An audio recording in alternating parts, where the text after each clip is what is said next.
Everybody, I am back. Episode number 178 of the Club and Sub podcast.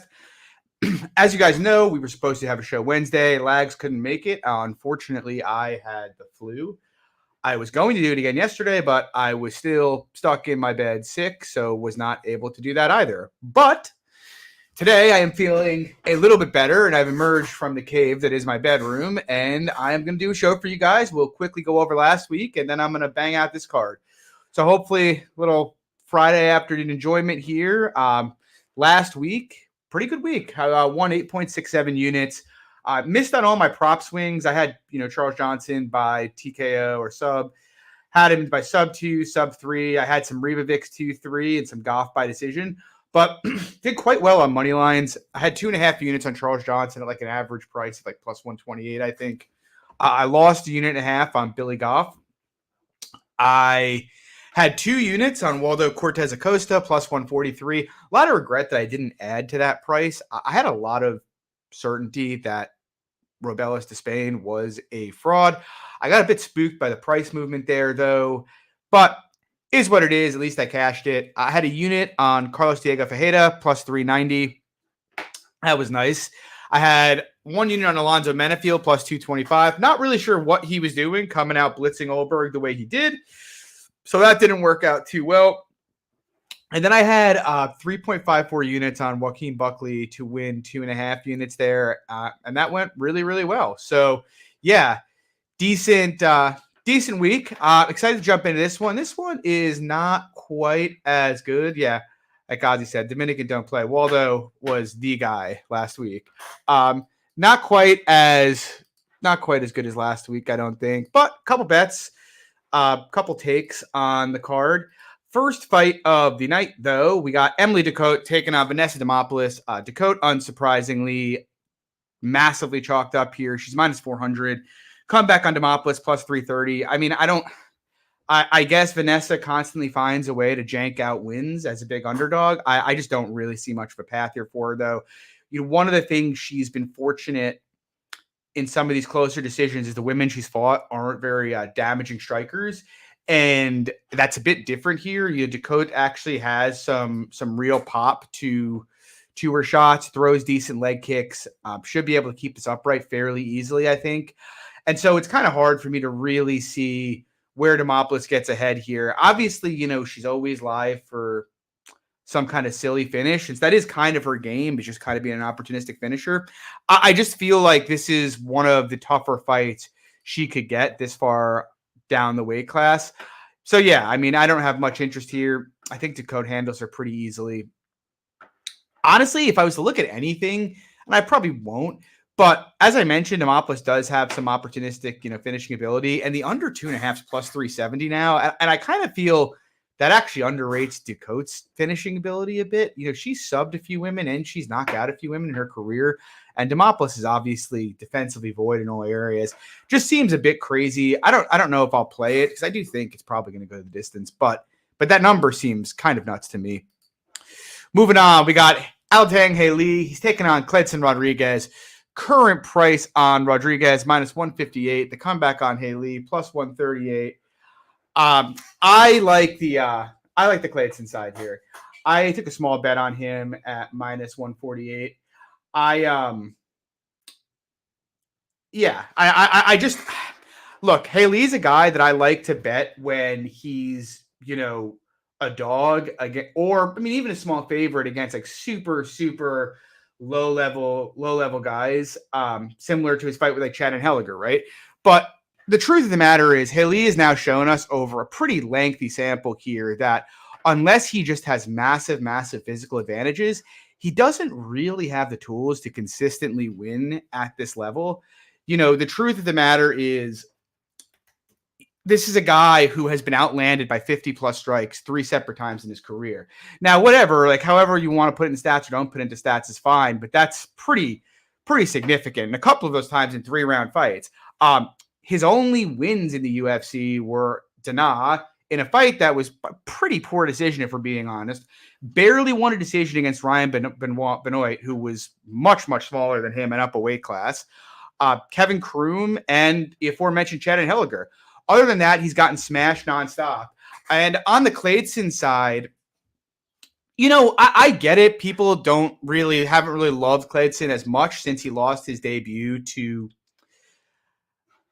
CJ Vergara. But I think that's a bit unfair to him, to be honest. I mean, he's 28, but he was 24 or 26 at the time.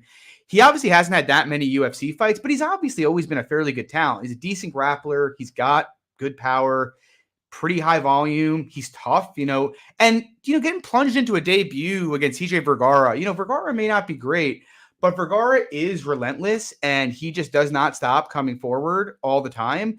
It's just a very, very tough debut because he's not a guy that's easy to get out of there. And if you haven't had experience with a guy like that, it's going to be problematic. And now, he hasn't fought that much. He's only fought 3 times in the UFC. Obviously, last time he was in the UFC, last fight was against Farid Basharat, but Basharat's one of the best prospects in the bantamweight division. And between his fight with Shannon Ross, which was 2023, and Basharat, which was late 2023, he started training at Shooter Box Liga Lima with, Charles Oliveira, Elvis Brenner, all those guys over there. And I feel like that's probably going to pay big dividends for him. We didn't get to really see it happen against Basharat, but I mean, it's just he was too outskilled in that fight.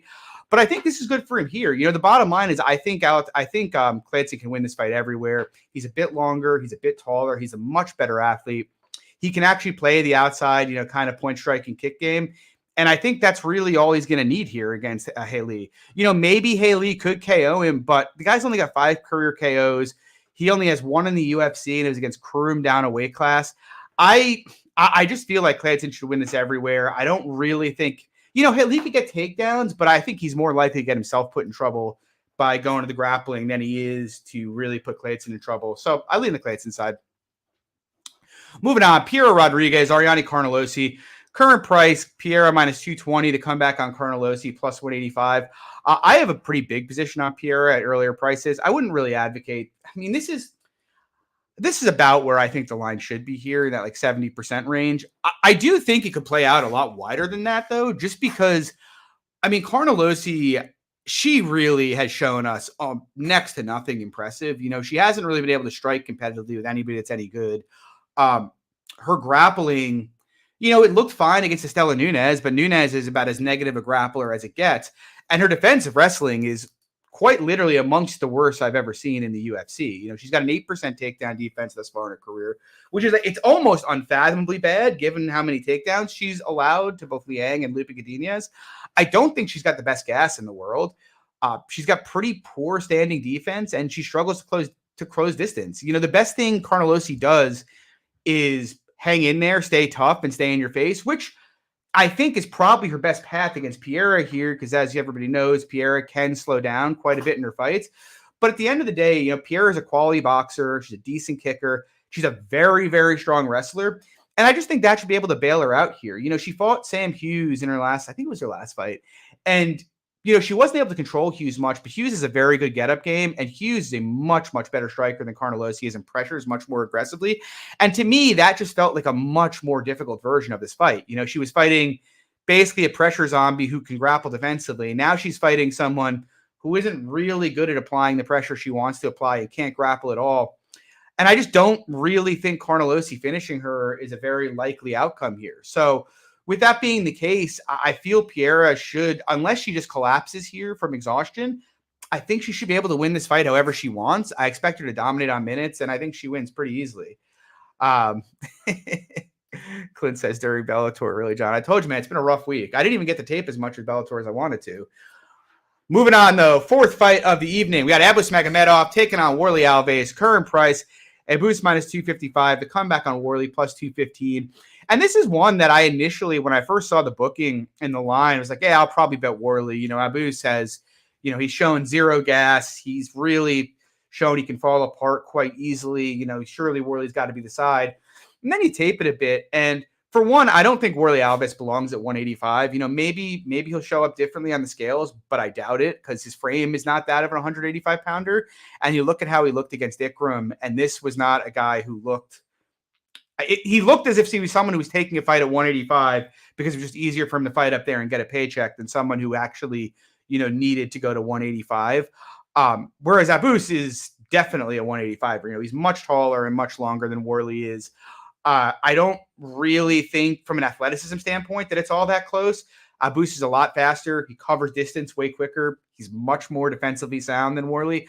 You know, the best case I think you can come up with on the Worley side here is Abus has shown to, you know, totally gas himself out at times. But I just kind of feel like Worley's not really the guy who's going to force him to do that. You know, like Sean Strickland, yeah, he overpaced himself in that fight, but I don't really think Worley is the guy that can, you know, take the kind of punishment Strickland did.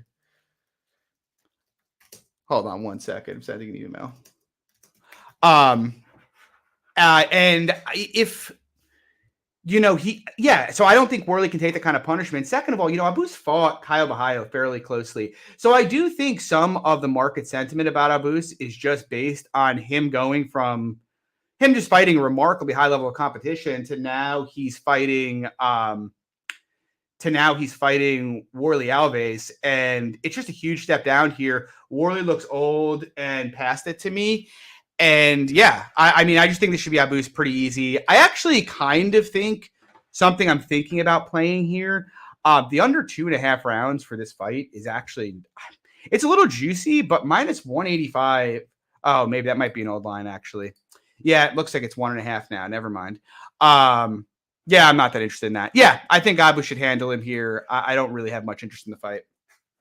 Moving on, Tamiris Bedal, Melissa Gatto.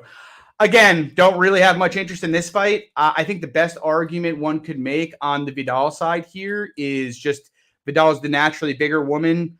She throws some punishing leg kicks and she's got some pop. In terms of skill, though, obviously Melissa Gatto is just much better than her everywhere. In my opinion, she's a better striker. She's a better wrestler. She's a much better submission grappler. But the price kind of bakes that in here. Like, I don't think you can get much value parlaying Gatto here just because, as I mentioned, I don't think she's a natural 35er. She's fighting a much bigger woman here. But I do think she should kind of handle her. Something that kind of interests me is the over, though. I feel like minus 145 on the over 2.5. It's like you're pricing Gatto finish very, very high in this kind of a fight. Maybe it's right, but it seems kind of silly to me in a women's fight. But yeah, I mean, I think Gatto should win this fight fairly easily. Next fight, Umar C's taking on Tokos, George Tokos. And I mean, this is a ridiculous fight. C's minus 550, comeback on Tokos plus 400. Obviously, both guys making their debut here. It's like 3 days notice for Tokos, who I didn't think was the best regional fighter to begin with. But at the same time, I don't really know that much about Umar C other than what's on his tape. He looks like a decent French fighter, decent finisher. Surely the superior athlete here, and it seems like the UFC is kind of setting him up in this fight, and the line is kind of reflecting that.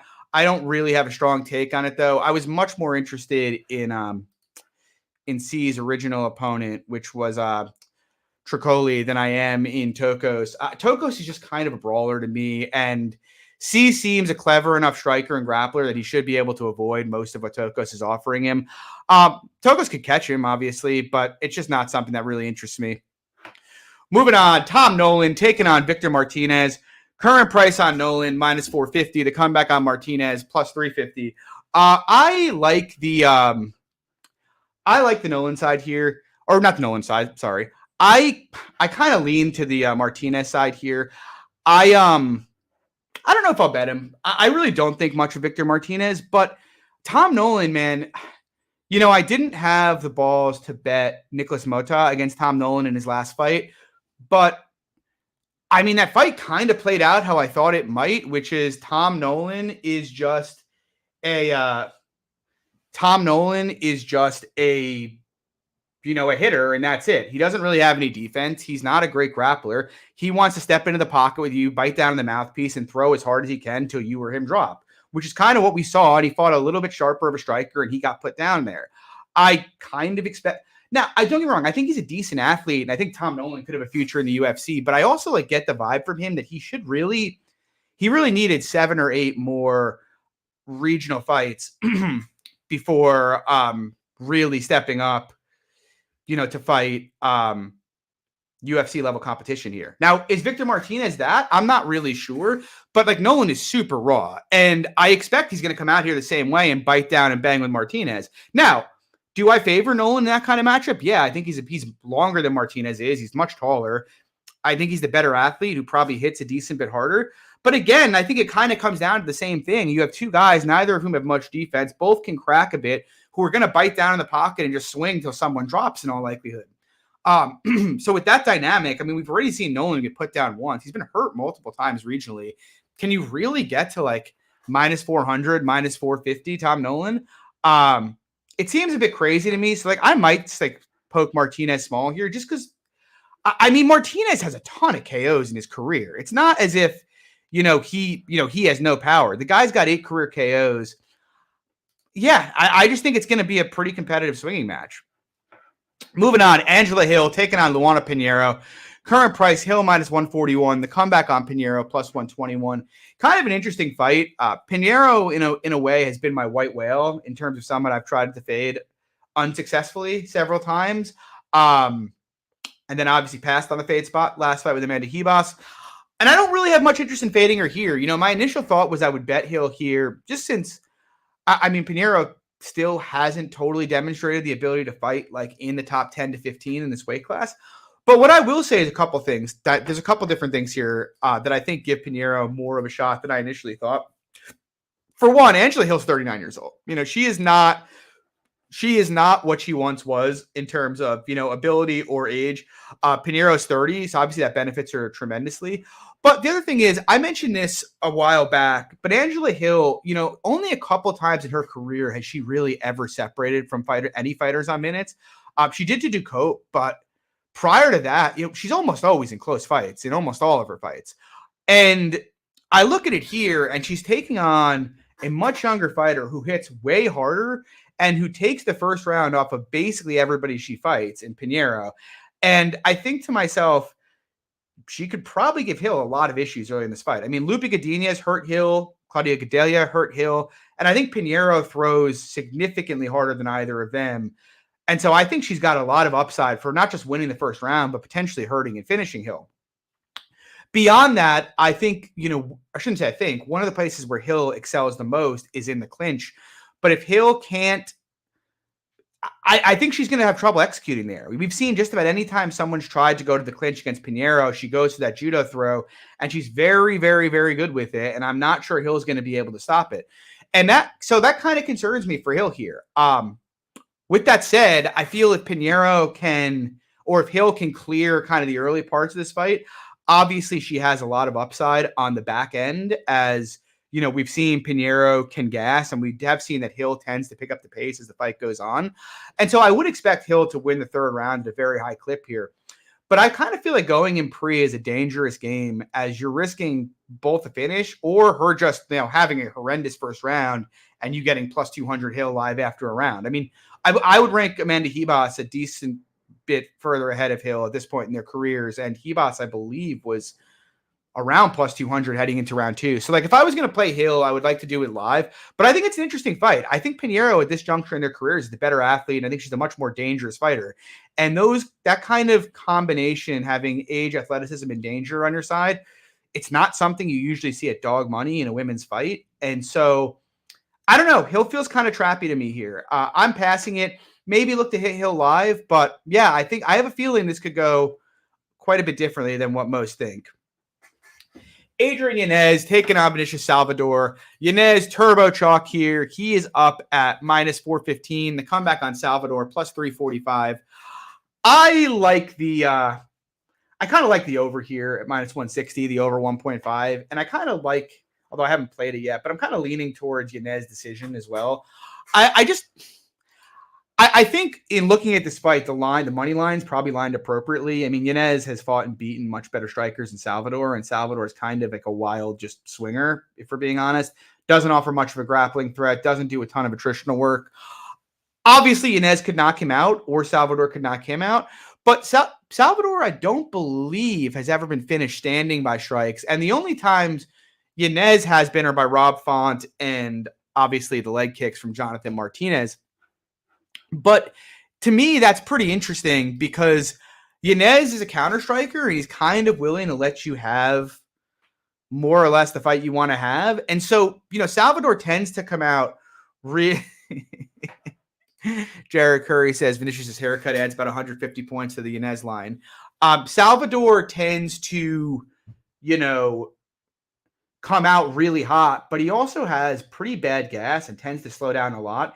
And Yanez, being the counter striker that he is, I feel is pretty likely to kind of let the pace of the fight slow if he doesn't get him out of there early. And so, and I'd say the fight that points most to that is if you go back to Yanez's fight with Gustavo Lopez, right? He did eventually finish Lopez late in round 3 in that fight, but that fight was fought at a nothing pace. So I kind of think Yanez is going to let this fight play out at whatever pace Salvador determines, which I think both is good for likely the over and, probably that goes the distance. Salvador seems pretty durable to me, as does Yanez. So, yeah, I'm kind of interested in the over. I'm kind of interested in the goes the distance, and I'm kind of interested in, +3, +400 Yanez by decision here. Moving on, we got Ramiz Ibrahimaj taking on Themba Gorimbo. I mean, this seems like another one of like the MMA Twitter fights of the week. I played some early Ramiz here, but I mean, the current line feels fine to me. Like Gorimbo in the 55, 57% range. I do think Ramiz is going to put him through hell early in this fight, though. Gorimbo's best attributes is just being an athlete, being a long, tall athlete, but he's not actually any good at anything other than athleticism, in my opinion. Like, he kind of styles himself a grappler, but his grappling, before he dropped him, he was having some issues grappling Takashi Sato, which feels like a pretty big red flag to me. You saw AJ Fletcher kind of grappling with pretty limited issues, and Ramiz, in my opinion, is a considerably better grappler than AJ Fletcher is. I also think Ramiz's strength is kind of being underrated in the context of this fight. Very strong guy. He's tough to hold down. I mean, you saw Court McGee take him down 5 times and kind of struggle to hold him down. But with that said, I mean, we all know the drill here, though. If Ramiz doesn't get him out of there early, he's probably going to slow down. And I'm not really sure Themba will. So if Gorimbo can get out of the first, couple minutes of this fight, there's a decent chance he's going to take over and finish down the stretch. Even though they're kind of pricing it in, I don't even think Gorimbo 2-3 is necessarily a bad look. Though I'll say this, and Basil, just kind of put it in here. It wouldn't be the most surprising thing in the world to me if Ramiz was able to get takedowns and/or control later in the fight. You look at the guys who really gave him issues down the stretch, and it's like Max Griffin, who's like top 20 to 25 in the division, and Court McGee, who I'd make, or at least the version of Court McGee Ramiz fought, I would make a pretty comfortable favorite against Themba. So I'm not sure it's quite as clear-cut as Ramiz early or Themba late, but I do think in general that should kind of be the approach you're looking at here, especially at this point. Like, you can't play Ramiz +120. There's just too much downside for him on the back end of the fight. But, I mean, what is his round 1, Ramiz? It's not even great, +300. That's not that great. But yeah, I tend to think Ramiz is going to give him a lot of trouble early. Either play the Gorimbo 2-3, look to get in live on Gorimbo, or maybe see if one of the domestic books is offering, +4, +500 on the sub 1 for Ramiz. But yeah, I think it's a fascinating fight. I honestly think Ramiz is going to probably own him in the opening moments of the fight. Just the big question is, can Themba survive? And if so, does Ramiz collapse like he has in the past? And I guess we'll see. Moving on, co-main event. Khaos Williams taking on Carlston Harris. I have no bet here at the moment. The current price is Williams -132. The comeback on Harris +112. To some degree, I understand the price just because, Williams obviously very, very dangerous striker. Harris getting up there in age. I think he's 38, I want to say now. So it kind of makes sense, Williams' power combined with Harris's age. At the same time, though, I've been considering a bet on Harris just because Khaos really hasn't fought many or any good grapplers in his entire career. He hasn't really looked great. The limited footage there is of him on bottom regionally or in the UFC. And Harris is a pretty damn good grappler with a fairly dangerous submission game. And so, like, when I'm thinking about the fight, like, it's hard. It's hard for me to think of many outcomes or many. If you were to do a dot chart or a dot plot of like what their potential hindsight lines could be. Could you really ever get to Khaos plus like minus 185? Because even if he was able to stuff all the takedowns, I feel like, I mean, Harris absolutely dumpstered John Mortgage on Yachi. I feel like, oh, hell no. I'm definitely not betting that. But Harris beat up Impa on the feet. He's not a bad striker. He's a janky striker. But I feel even if they strike, it's probably like a competitive-ish fight until and unless Khaos hurts him and finishes him. Whereas conversely, it's like if Harris can get his wrestling going here, and if it's easy, like it would it be that crazy if this just looks like the Gooden fight all over again? Would that like really shock people? If in retrospect it turns out Harris just has a massive grappling advantage against the guy whose grappling tape is pretty sketchy, it wouldn't. And so I feel like the upside on the Harris side is just much, much higher than what it is on the Khaos side here. So I'm going to probably bet Harris. I'm watching this line. I missed the move earlier in the week. I'm hoping it gets back out to plus 125, but I'm leaning in that direction. Moving on, though, we got the main event. Edson Barboza taking on Lerone Murphy. Yeah, I took Edson Barboza for 2 units at plus 126 here. It's not the most passionate play I've ever had in my life. Obviously Edson's getting up there in age. Another dynamic where Edson's 38, Murphy's 32. I do think, though, there is a fair bit of recency bias in here, with Murphy. Murphy's obviously an undefeated fighter. He's 5-0-1 in the UFC. But I kind of feel like his record kind of doesn't really do justice, like what's gone on in Murphy's career. Like, he's a decent fighter, don't get me wrong, but I mean, you actually go through his career. It was a draw with Zubair Tukhugov that he probably should have lost. He had the Ricardo Ramos fight, which he was kind of losing, and then Ramos went out to some light ground and pound. It was really weird. The Douglas Andrade fight, which was super close, and that was with DSDA up a weight class. The Makwan fight, where he was getting dominated, landed a flying knee. Gabriel Santos came in on less than a week's notice and was kind of putting it on him until he gassed out. And then the Kulabau fight in his last fight where, again, kind of the same thing. Kulabau was kind of having a lot of success in winning the stand-up, and Murphy kind of just defaulted to wrestling and out-grappled him. All this to say, it's demonstrated that Murphy's got a well-rounded game, and, he's a decent fighter. I don't think he's not. But I also feel like he hasn't really had to face a super dangerous fighter, yet in his career. And he's kind of getting that with Edson Barboza here. The biggest concern on the Edson side, obviously he's 38. And I think Edson's a bit fragile, honestly. Like, Lerone hits pretty hard. And if he just ices Edson in the first round or two, it wouldn't really shock me. But short of that, I think he's going to struggle hard. I know he went to the grappling against Kulabau. I really have a hard time picturing him taking down Edson in this fight much. Maybe once, but I mean, Edson's kept much better wrestlers than Lerone Murphy on the feet. So like that would kind of surprise me. And in the striking, I mean, look, everything says it. Edson's fought much better guys, despite that has put a better striking stats at distance than him. He's way more experienced. He's had main events before. Murphy never has. I feel Edson's 2 inches taller. He's 2 inches longer. He's faster. He's more athletic. More proven. I just look at the fight and I feel like if Murphy can't lamp him in the first 2 rounds here, he's probably in deep shit. But obviously I think he can. Yeah, Tristan mentioned Edson's 38. He is old and he is fragile. Like he's been hurt a bunch. But I actually think Murphy's kind of fragile himself. The under is kind of interesting. I haven't played it yet, but I've been thinking of it. I think it's a decent soft hedge. But yeah, I mean, I think Edson should be a small favorite here. There's just so many more knowns about Edson. Like, we pretty much know what you're getting from him at this point. If he doesn't get killed early, he's going to go out there and put out a ton of attritional work and, put it on you. Whereas Murphy, he hasn't really, outside of Kulabau, who he was able to separate from via top time, he doesn't really separate from anybody himself. And he's fighting a much worse class of fighter than Barboza.